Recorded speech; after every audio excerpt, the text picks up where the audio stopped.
इस बात से बहुत व्यथित हैं कि उनके बेटे, उनके भाई, उनके नेता, उनके हीरो अरविंद केजरीवाल आज एक झूठे फर्जी मुकदमे के अंदर जेल में जबरदस्ती रखे गए हैं। और लोग चाहते हैं कि अरविंद केजरीवाल जी की पत्नी से वो मिलें, अरविंद केजरीवाल जी की पत्नी को आशीर्वाद दें और उनको कहें कि घबराना नहीं है, पूरी दिल्ली आपके परिवार के साथ खड़ी है, पूरी दिल्ली मुख्यमंत्री के साथ खड़ी है। तो उस लिहाज से उनका इस प्रचार के अंदर आना दिल्ली वालों को बहुत पसंद आएगा और दिल्ली वाले चाहते हैं कि उनसे मिला जाए।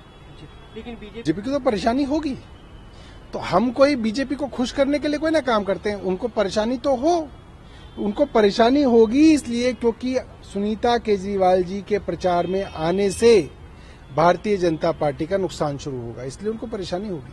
अभी दिल्ली की 2 सीट, बाकी राज्यों में भी जाएंगी, दिल्ली की भी और सीटों पे वो जाएंगी।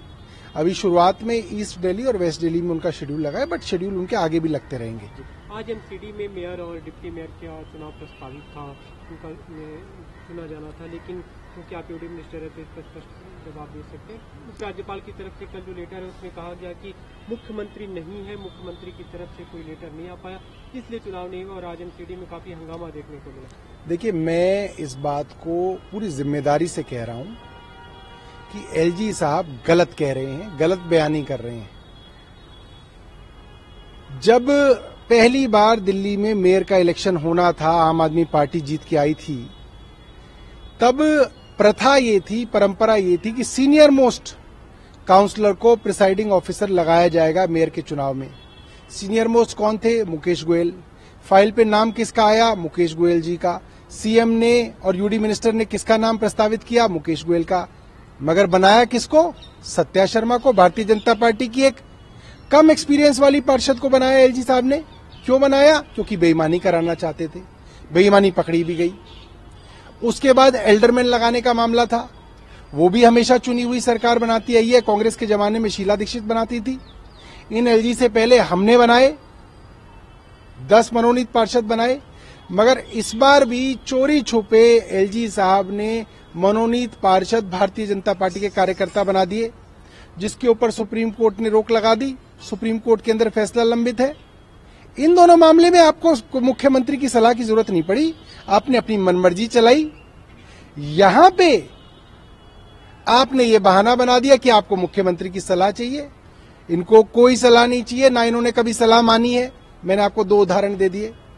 सिर्फ एक दलित का बच्चा मेयर की कुर्सी पे ना बैठ जाए, इस गंदे ख्याल की वजह से भारतीय जनता पार्टी ने इस चुनाव को टाला है।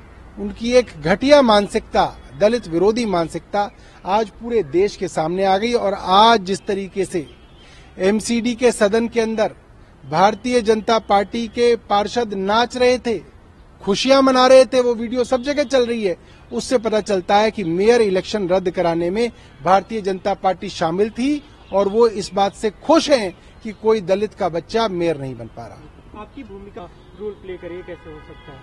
देखिए, समस्या ये है कि एलजी साहब के हाथों में बड़ी खुजली हो रही है। वो चाहते हैं कि बिना पार्षद का भी चुनाव लड़े वो मुख्यमंत्री बन जाए दिल्ली के। ऐसा नहीं हो सकता एलजी साहब, गलियों में घूमना पड़ेगा, मेहनत करनी पड़ेगी। अरविंद केजरीवाल से सीखिए, कितना लंबा संघर्ष उन्होंने किया है। बैठे बैठे मुख्यमंत्री नहीं बन पाएंगे।